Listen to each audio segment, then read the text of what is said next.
Gente, como eu disse, é uma alegria muito grande estar aqui com vocês. Essa igreja, ela é referência para nós, ela é referência para a minha vida. Eu particularmente tenho uma história especial com essa igreja. Eu estava falando com o pastor João André, eu estudei no Crescei, minha quinta, sexta e sétima série. Eu não sei se eu fui um ótimo aluno, assim, pode ser que não tenha sido, mas Jesus me transformou, então hoje eu estou bem mais legal. Amém? Então a gente está muito feliz de estar aqui mesmo, e eu queria que nessa hora você abrisse seu coração para aquilo que Deus vai falar nessa noite. A nossa expectativa não está em homens, a nossa expectativa está em Deus, amém? Então você pode colocar o seu coração diante daquele que não tem fim, diante daquele que não falha, diante daquele que não muda. Esse é o nosso Deus, um Deus de milagres, um Deus do impossível, e um Deus que nos dá a certeza de que nós podemos confiar nele, e sabemos que todas as vezes que chegarmos diante dele, tem mais, amém? Abra sua Bíblia, por favor, seu aplicativo, sua Bíblia de papel.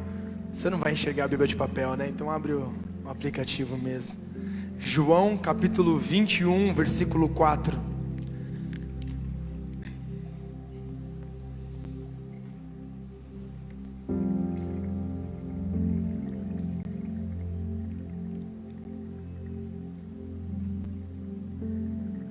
Eu estou muito feliz que eu não vim com essa camiseta, porque tinha um sério risco. Eu só tenho duas, uma branca e uma preta.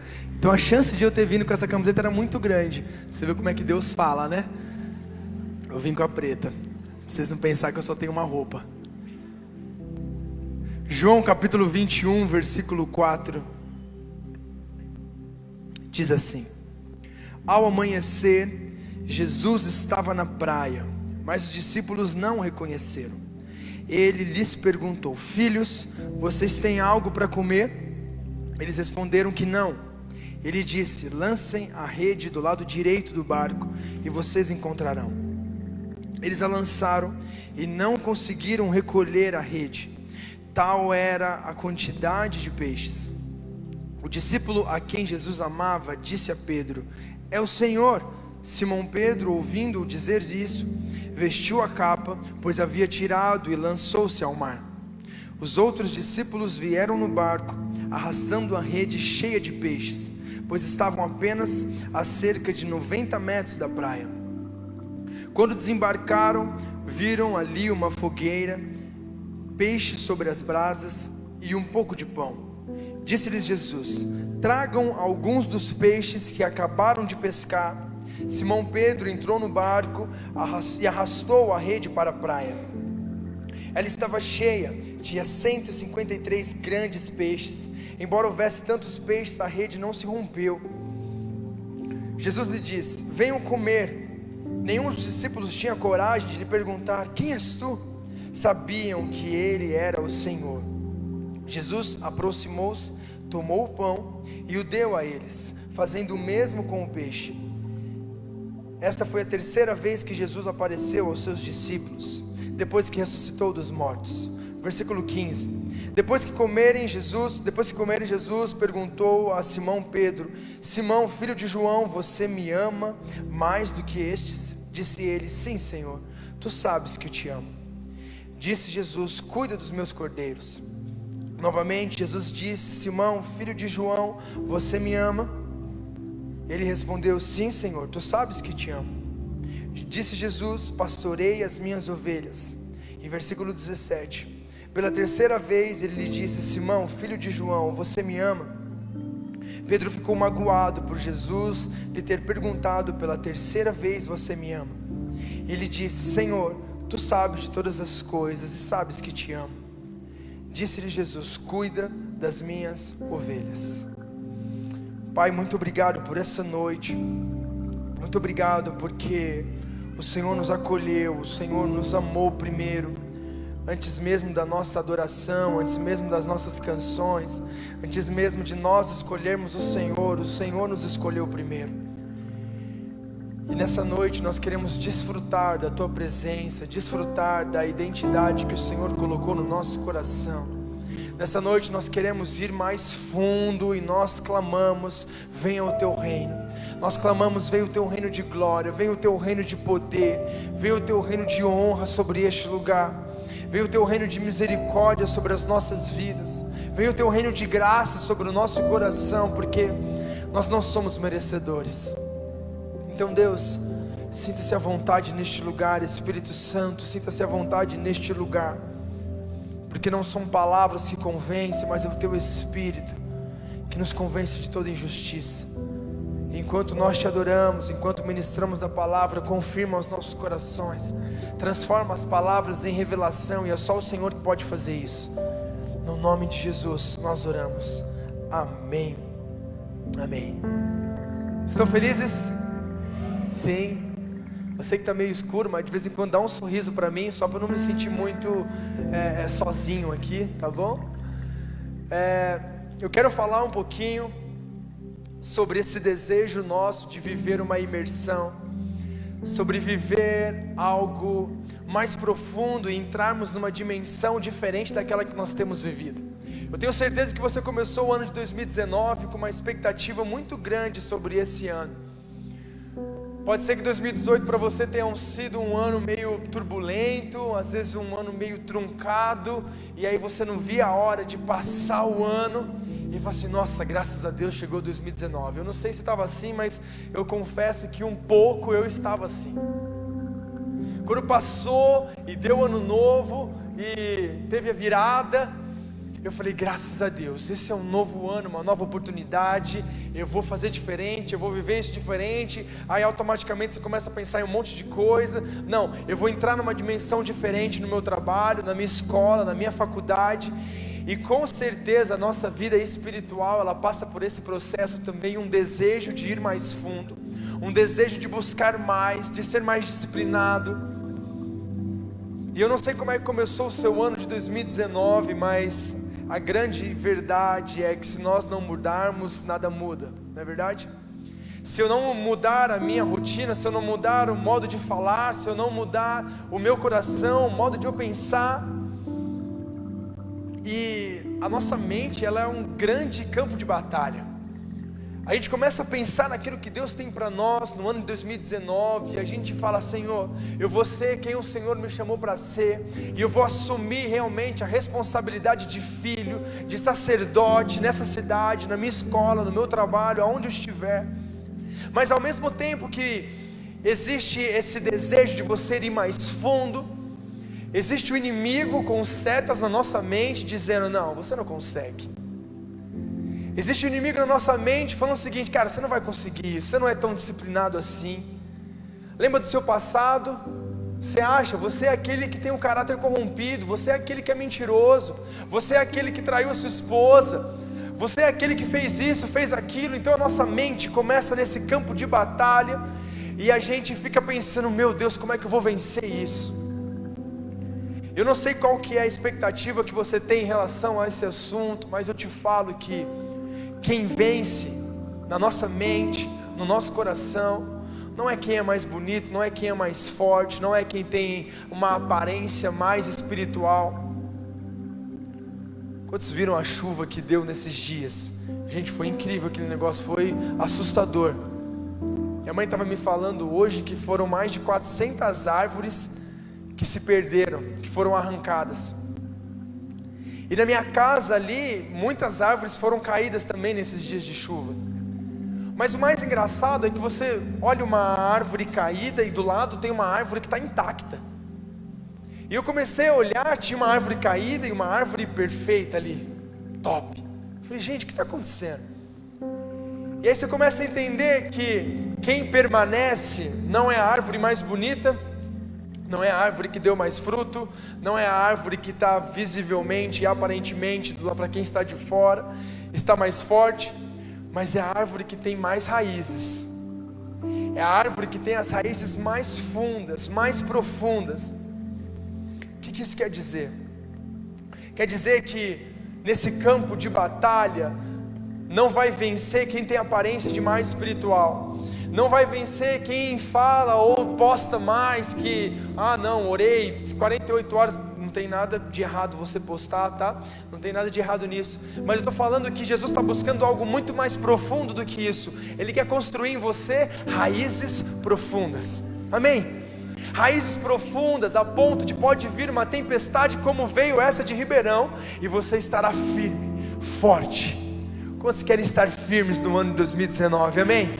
Esse é o meu desejo para esse ano. Aprofundar as minhas raízes com Cristo. Esse é o meu desejo. Então quando você tem esse desejo, e nós estamos aqui justamente para isso, para aprofundar. Porque quando nós estamos profundos, pode vir a tempestade, pode vir a mentira, pode vir o medo, pode vir a culpa, pode vir o que for, você não é abalado. Mas você não é abalado por causa da sua força, porque você é bom, nada disso. Você não é abalado porque você está firmado em Cristo Jesus, que é a rocha eterna. Amém? Nada como descansar na certeza de quem conhece o nosso futuro. Nada como descansar na presença do Senhor. E a gente acabou de ler a história de Pedro. Pedro, um homem incrível, um dos personagens mais importantes da Bíblia. Um homem que automaticamente eu acredito que você se identifica muito também, porque Pedro teve seus altos e baixos. Pedro, numa hora, ele exalava a revelação dos céus: Jesus, Tu és o Cristo, Filho do Deus vivo. E numa outra hora, ele falava o seguinte: Jesus, olha, eu nunca vou te abandonar, fica tranquilo, os outros podem te deixar, mas eu nunca. E numa dessa, Pedro nega Jesus 3 vezes.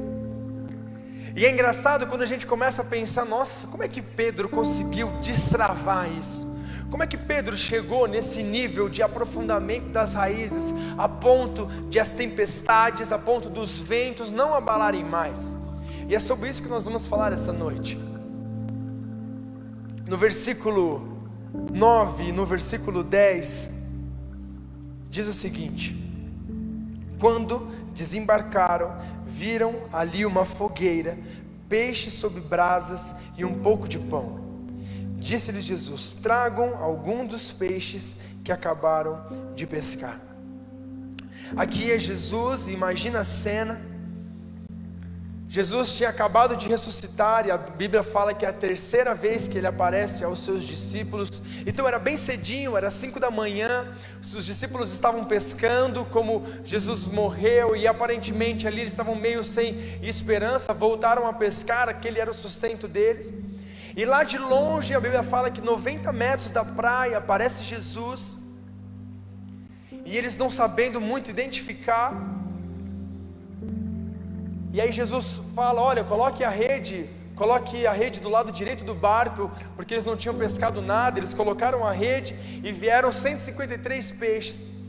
E aí, diante da fogueira, eles tiveram aquela visão, e ali identificaram, reconheceram que era Jesus. Mas existe algo muito importante, um elemento muito importante nessa hora, que é a fogueira, que é o braseiro. No Novo Testamento, em apenas 2 lugares existe a palavra fogueira. Um é nesse lugar aqui, e no outro, se você quiser voltar aí, é João 18:18, que diz assim: fazia frio, os servos e os guardas estavam ao redor de uma fogueira que haviam feito para se aquecer. Pedro também estava em pé com eles, aquecendo-se. Eu não sei se você sabe que parte que é essa aqui, mas é o exato momento onde Pedro negou Jesus. Somente 2 lugares falam sobre fogueira. Aqui, João 18:18, e depois Jesus diante deles, no momento de comunhão, naquela fogueira. Eu não sei se já teve essa sensação de, às vezes, você marcar lugares, e aquele local, ele te automaticamente trazer um monte de memória. Música tem muito disso, né? Você ouve, sei lá, qualquer coisa, música, nossa, essa música é muito anos 2000. E aí você começa a lembrar da roupa que você vestia, você começa a lembrar de quem estava na sua sala, você começa a lembrar que você dançava no baile, sei lá, às vezes. Então, você começa, a sua memória é ativada, baseada num único lugar. Agora imagina comigo, gente, Pedro estava diante de uma fogueira e ele negou Jesus diante de uma fogueira. Esse cara, para o resto da vida dele, que ele olhasse para uma fogueira, ele ia lembrar: eu neguei Jesus. Para o resto da vida dele, ia lembrar: meu Deus, o que eu fiz da minha vida? Eu falei que eu era bom e na verdade eu não sou. Eu falei que não ia negar e na verdade eu neguei. Todas as vezes que ele olhasse para essa fogueira, ia lembrar o quão falho ele era. Eu lembro de quando eu era mais novo, eu chupei chupeta até uma idade meio avançada, tipo 15, 16 anos. Brincadeira. Até uns 7 anos, que é bastante também. Eu chupei chupeta assim, e era tipo um vício. Sério, eu era descontrolado. Eu colocava a chupeta no armário e ficava chupando escondido. Quando minha mãe chegava, eu tirava. Sabe quando tá fumando escondido, joga e faz assim? Cara, aquilo era desesperador. E eu lembro que os meus pais não sabiam mais o que fazer. E eu não podia comer doce, chiclete, você vai entender o porquê. Mas uma vez, meu pai falou o seguinte: nossa, eu preciso dar um jeito de fazer com que o Dani pare de chupar chupeta. Ele não tem mais idade, já está entrando na escola, ele vai passar vergonha. Alguém chupou chupeta até os 7 anos só para não me sentir mal? Ninguém. Ah, glória a Deus. Deus vai restaurar você, gente, fica tranquilo. Eu usei aparelho por 19 anos só porque o dente estava desse tamanho assim, ó. E aí, gente, teve um dia, um belo dia, uma tarde, na casa da minha avó tem um terreno não construído, e nesse terreno a gente jogava bola, fazia um monte de coisa.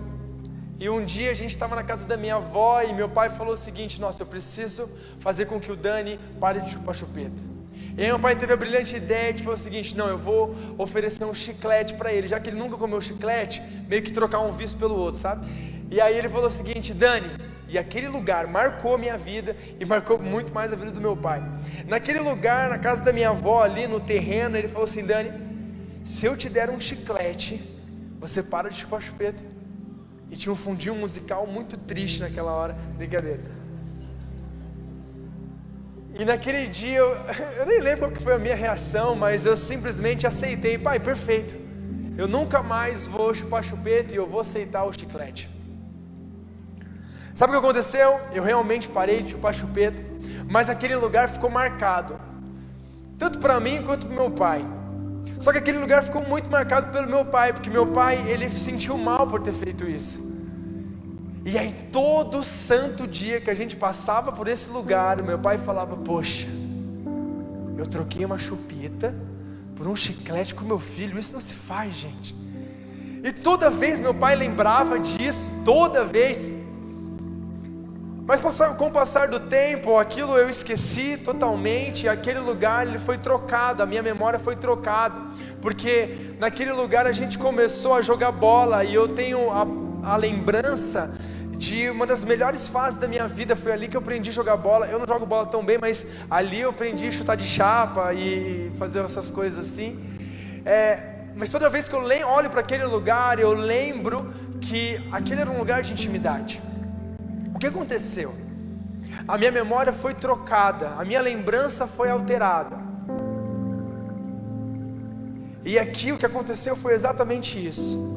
Jesus, diante de Pedro, naquela fogueira, ele estava falando o seguinte: olha, eu vou trocar a sua lembrança, eu vou trocar a sua memória, eu vou te dar uma nova sensação para todas as vezes que você olhar para essa fogueira. Sabe o que isso quer dizer, gente? Quer dizer que todas as vezes que nós nos sentamos com Jesus e aprofundamos as nossas raízes nele, Ele está restaurando o nosso passado. O medo não nos pega mais, a culpa não vem mais sobre as nossas vidas. Às vezes você olha para o seu pai e você não consegue liberar perdão, porque quando você olha para ele, você só consegue lembrar de desgraça, você consegue lembrar às vezes que você foi abusado, às vezes você consegue lembrar daquilo que afligiu o seu coração. Deixa eu te falar, Jesus quer restaurar as suas lembranças, Ele quer fazer com que você olhe para o seu pai de uma maneira diferente. Jesus quer restaurar o seu relacionamento com as pessoas, porque pode ser que alguma coisa no seu passado te bloqueou de tal maneira que automaticamente você virou outra pessoa. Você deixou de confiar nas pessoas, você amou menos, você corrompeu o seu caráter naquele dia, naquela hora que alguém te ofereceu alguma coisa, e isso faz com que as nossas lembranças, cada vez que a gente começa a lembrar delas, isso vai nos trazendo culpa. E se existe algo que Jesus quer fazer nesta noite, Ele quer restaurar o nosso passado, para que nós possamos ser livres.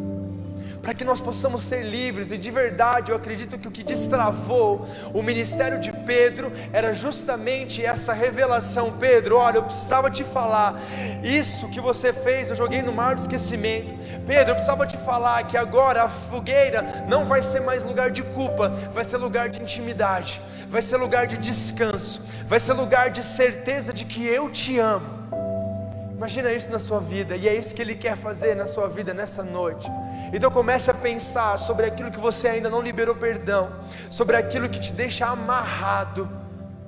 Comece a pensar sobre aquilo que realmente te prende a este mundo e as coisas deste mundo, e fala: Jesus, altera essas minhas lembranças. Não quer dizer que você vai esquecer totalmente disso, Ele vai alterar. Assim como eu não lembro que aquele dia que eu troquei a chupeta foi um dia ruim, não foi, porque aquele lugar me marcou como um lugar de intimidade com o meu Pai. É isso que Jesus quer fazer na sua vida nessa noite. Para isso você precisa entender que Ele está te chamando a libertar. Se liberte disso, libere perdão, perdoe também. Sabe quando a gente fecha o nosso olho para orar e nossa cabeça começa a ser bombardeada com erros, culpas, uma falta de graça sobre a nossa vida gigantesca? Não é isso que Deus tem para a sua vida. Não é isso que Deus tem para a sua vida. Então nessa hora, Deus te convida realmente a entregar o seu coração por completo. E Ele quer trazer realmente à memória aquilo que pode te dar esperança. Porque todas as vezes que você se lembrar daquilo que te fez mal, daquilo que te afligiu, Ele vai começar a restaurar, Ele vai começar a trocar as suas lembranças, assim como Jesus fez na vida de Pedro. Amém?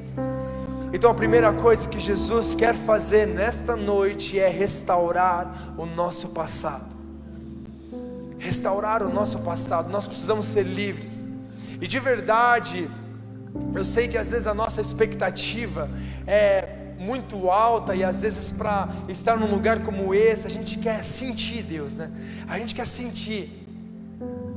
E a gente trabalha com jovens e adolescentes há um bom tempo, e a gente ouve isso direto: nossa, eu não sinto Deus, eu não sinto Deus. Não precisa levantar a mão, mas se você já falou, faz só assim rapidinho: eu não sinto Deus. Às vezes parece que a gente quer um arrepio, né? Quer um arrepio gigantesco, que a gente cai para trás. Comprar aqueles ventilador da Beyoncé gigante que coloca o cabelo para trás, assim, para a gente sentir. Porque não é isso que Jesus quer simplesmente para a sua vida. Ele quer realmente aprofundar as raízes. Ele quer te fazer firme. Ele quer te fazer realmente inabalável. Mas para isso Ele precisa restaurar o seu passado. Ele precisa realmente trazer a memória e tirar todas essas lembranças ruins e transformar em lembranças boas. É isso que Jesus quer fazer conosco nessa noite. Nós vamos ter a oportunidade de orar sobre isso. Mas no versículo 15 diz o seguinte: depois de comerem, Jesus perguntou a Simão Pedro: Simão, filho de João, você me ama mais do que estes? Disse ele: sim, Senhor, tu sabes que te amo. Disse Jesus: cuide dos meus cordeiros. Novamente, Jesus disse: Simão, filho de João, você me ama? Ele respondeu: sim, Senhor, tu sabes que te amo. Disse Jesus: pastorei as minhas ovelhas. Versículo 17, pela terceira vez ele disse: Simão, filho de João, você me ama?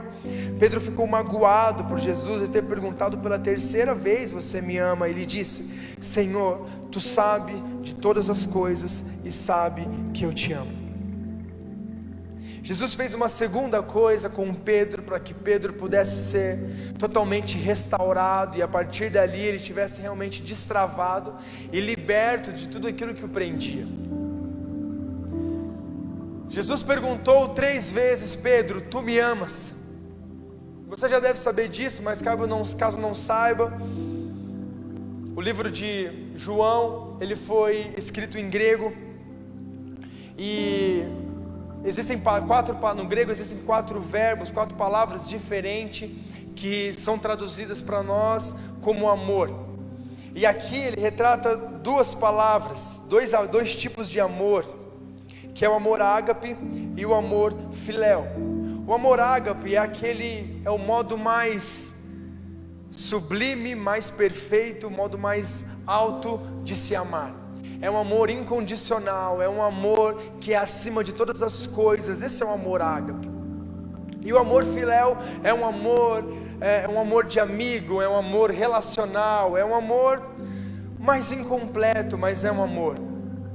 E quando Jesus pergunta para Pedro, ele pergunta: Pedro, você me ama com o amor ágape? E aí Pedro responde: Jesus, eu te amo com amor filéu. E aí Jesus de novo pergunta: Pedro, tu me amas com amor ágape? E Pedro responde: Jesus, eu te amo com amor filéu. E aí Jesus pergunta em último lugar: Pedro, tu me amas com amor filéu? E Pedro, entristecido, porque pergunta pela terceira vez: Jesus, tu sabes de todas as coisas, e sabes que eu te amo com amor filéu. Sabe o que era isso? Era Pedro caindo em si, era Pedro realmente tirando as máscaras e falando: Jesus, olha, eu não vou falar mais aquilo que eu não consigo cumprir, eu não vou mais abrir a boca e falar que eu consigo, que eu sou bom, que o meu amor é o completo, que é o mais top, que é acima de tudo, porque não é. Eu te amo com amor filéu. E mesmo assim Jesus fala: então apacenta as minhas ovelhas. Sabe o que é isso? Da mesma maneira que Jesus estava restaurando o passado de Pedro, ele estava abrindo os olhos para o presente. Ele estava abrindo os olhos para que Pedro realmente pudesse entender a real situação e atual situação em que Pedro estava. Não tinha jeito. Jesus, olha, o Senhor sabe de todas as coisas, meu amor, ele é incompleto mesmo.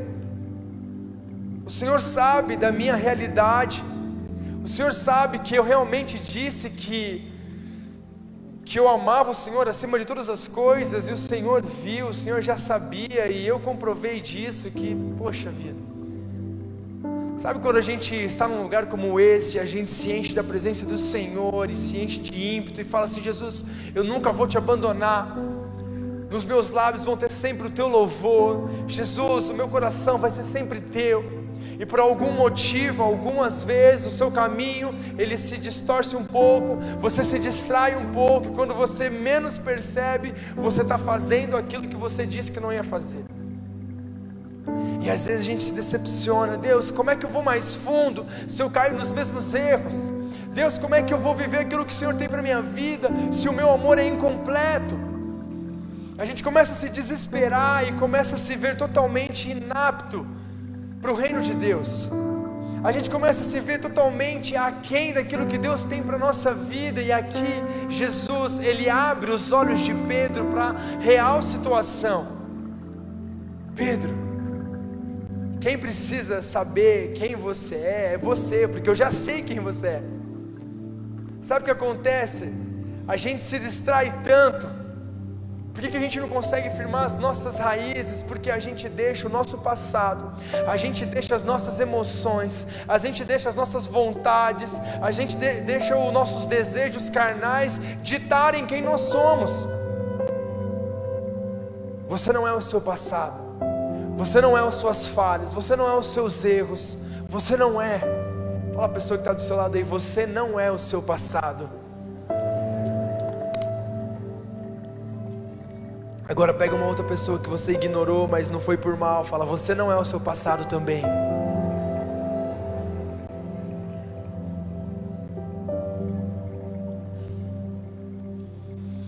Ele quer aprofundar as suas raízes, mas para isso seus olhos precisam ser abertos, e você vai precisar jogar fora as máscaras.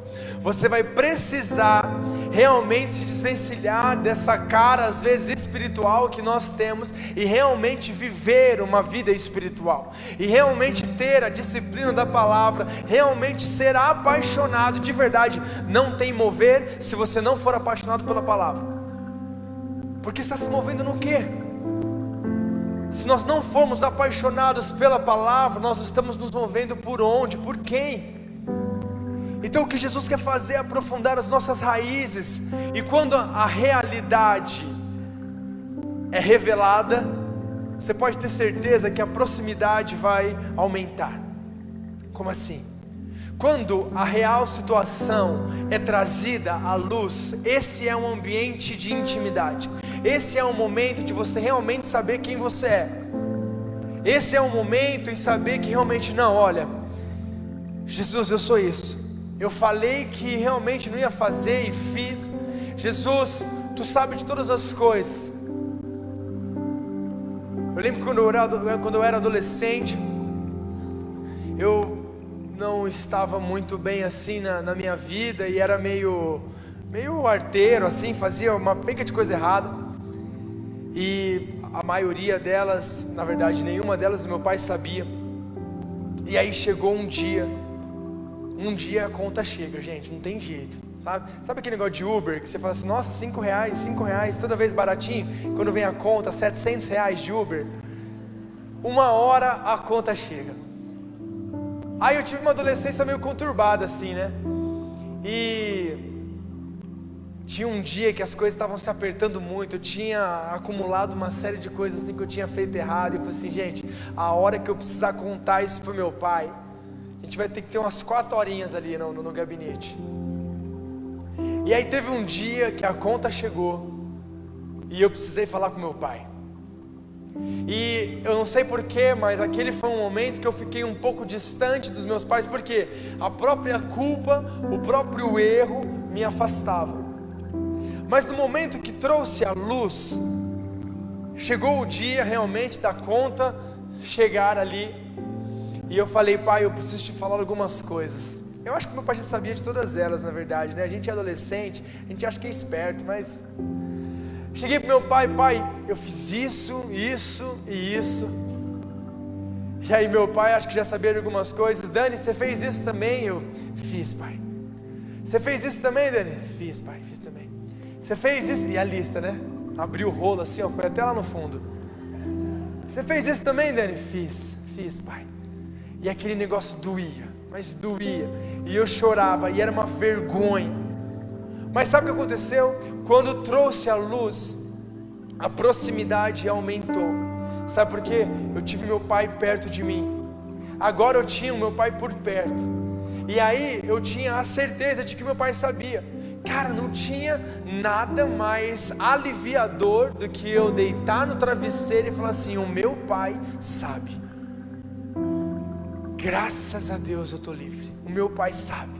Então eu não tenho mais culpa.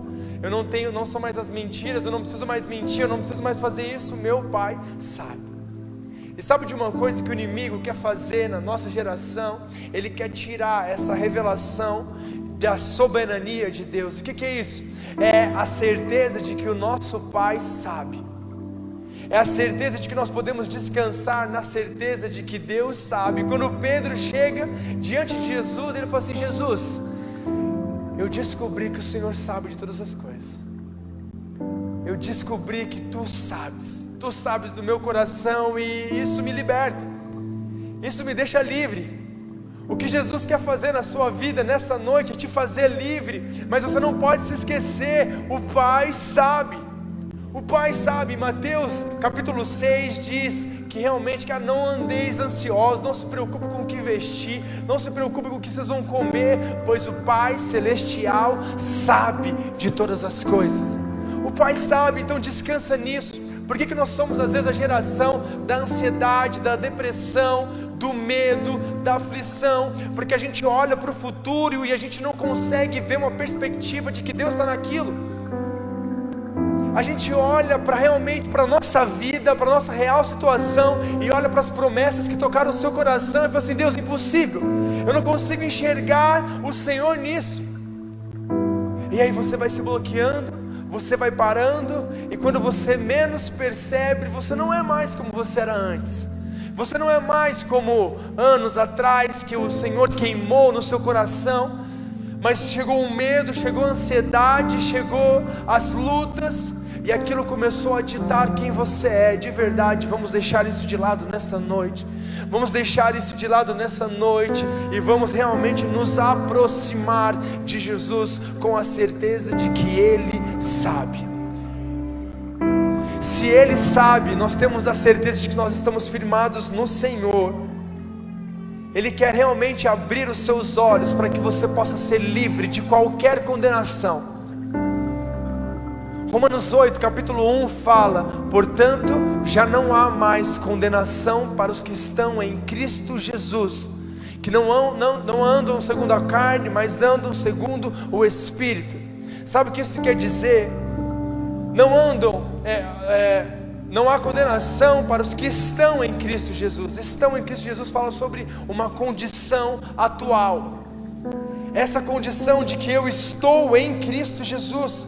E se essa revelação entra no meu coração, eu entendo que se eu estou em Cristo Jesus, o pecado não me tem mais. Se eu estou em Cristo Jesus, a culpa não me tem mais. As lembranças do passado não me tem mais, porque não há mais condenação para mim, porque eu estou em Cristo.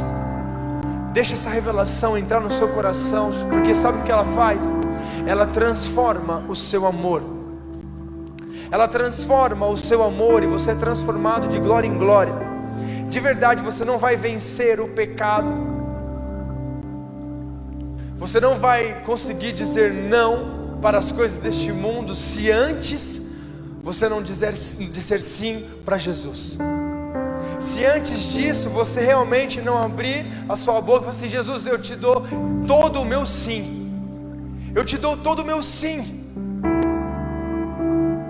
Para isso, o seu coração precisa ser realmente transformado pelo amor de Deus, porque você vai começar a amar as coisas do reino mais do que as coisas deste mundo. Você vai amar as coisas de Deus mais do que o pecado, e aí sim, você vai dizer não para o pecado, não simplesmente pelo não, mas porque você vive por algo maior. Você vive pelo amor ao Senhor. Deixa essa revelação invadir o seu coração. Jesus restaurou o passado de Pedro, e Ele quer restaurar o meu passado e o seu passado nessa noite. Ele abriu os olhos para que realmente ele pudesse ter a real situação dele naquele momento. E em último lugar, no versículo 17 diz o seguinte: pela terceira vez ele lhe disse: Simão, filho de João, você me ama? Pedro ficou magoado por Jesus lhe ter perguntado pela terceira vez: você me ama? E disse: Senhor, tu sabes de todas as coisas, sabes que eu te amo. E disse-lhe Jesus: cuida das minhas ovelhas. Aqui é o mais lindo de tudo.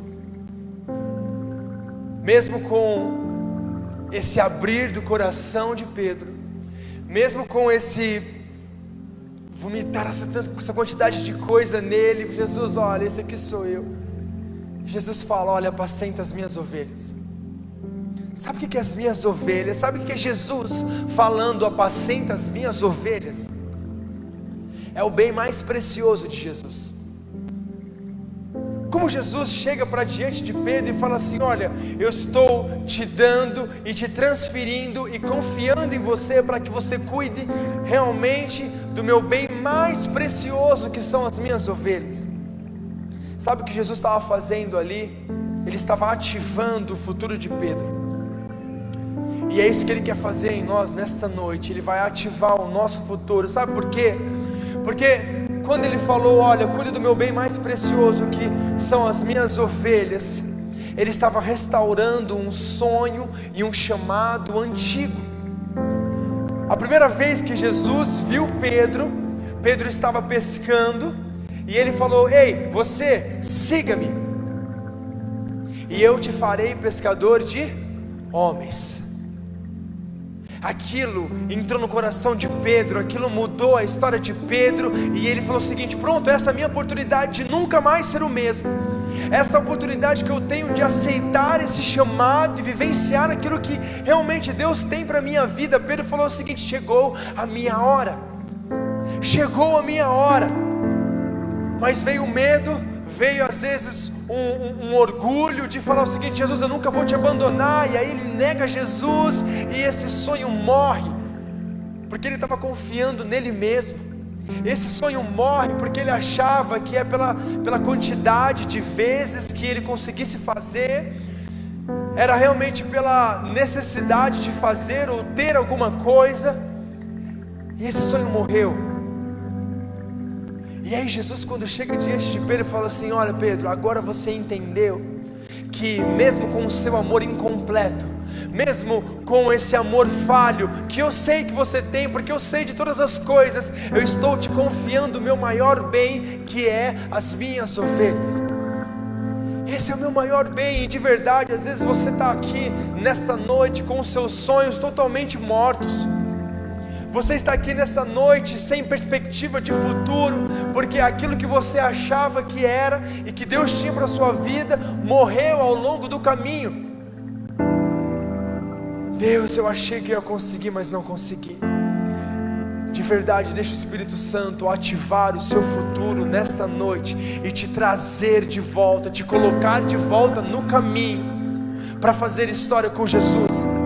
Vem fazer história com Jesus, é isso que realmente Jesus está falando. Pedro, olha, vem fazer história comigo, porque eu sei que o seu amor é falho, eu sei que o seu amor é incompleto, mas vem fazer história.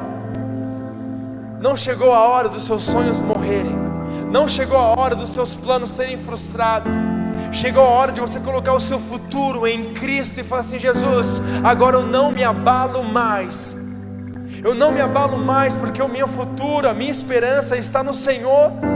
E o Senhor sabe que o meu amor é falho, que o meu amor é incompleto. Eu sei que você tem essa plena consciência de que o seu amor é falho, de que o seu amor é incompleto. Mas Jesus quer ativar o seu futuro baseado nessa realidade. Então vem para fora, assim como Jesus chega diante de Lázaro, que estava há 4 dias morto, cheirando mal. Ei Lázaro, vem para fora. Vem para fora porque não chegou a sua hora. Vem para fora porque os sonhos não morreram. Vem para fora porque eu ainda tenho um plano para a sua vida. E Jesus nessa noite está falando: vem para fora, vem fazer história comigo. Deixa Jesus invadir o seu coração nessa hora e falar: realmente vamos fazer história junto. Apacenta as minhas ovelhas. Você pode se achar inapto nessa hora, você pode se achar indigno, mas deixa Jesus restaurar o seu coração nessa noite. Ele sabe que o seu amor é imperfeito, Ele sabe que o seu amor é falho, mas deixa o seu coração ser invadido com essa certeza de que Ele está te chamando para mais perto, para fazer história.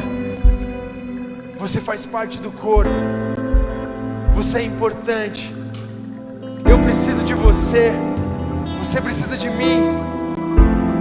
Eu fui feito para olhar para você, você foi feito para olhar para mim. Eu não fui feito para simplesmente olhar e ficar com a minha selfie. Quem criou a selfie, quem criou o espelho foi o homem. Eu fui feito para olhar para o próximo. Eu fui feito para olhar para você. Por isso nessa noite, Jesus quer restaurar o nosso senso de família, de corpo, de comunidade, e dizer que você não está sozinho. Dizer que você não está sozinho, e Ele está te chamando para fazer história. Ele está te chamando para restaurar o seu ambiente de faculdade, porque pode ser que quando começou o primeiro ano você estava bem, mas passou o segundo, terceiro e quarto e os seus sonhos morreram. Você entrou naquele lugar, naquele emprego que Deus te deu, mas com o passar do tempo você só começou a pensar em uma coisa: nossa, como é que eu vou me sustentar? Como é que eu vou sobreviver? E aquele senso de sobrevivência invadiu o seu coração. Ele quer arrancar isso, e Ele quer fazer realmente de novo na sua vida. Ele quer te reativar os propósitos e sonhos, de falar: olha, eu te coloquei nesse trabalho por causa disso, eu te coloquei na faculdade por causa disso, então vem para fora de novo e vamos fazer história. Se você deseja fazer história com Jesus, quero te convidar a vir aqui na frente nessa hora.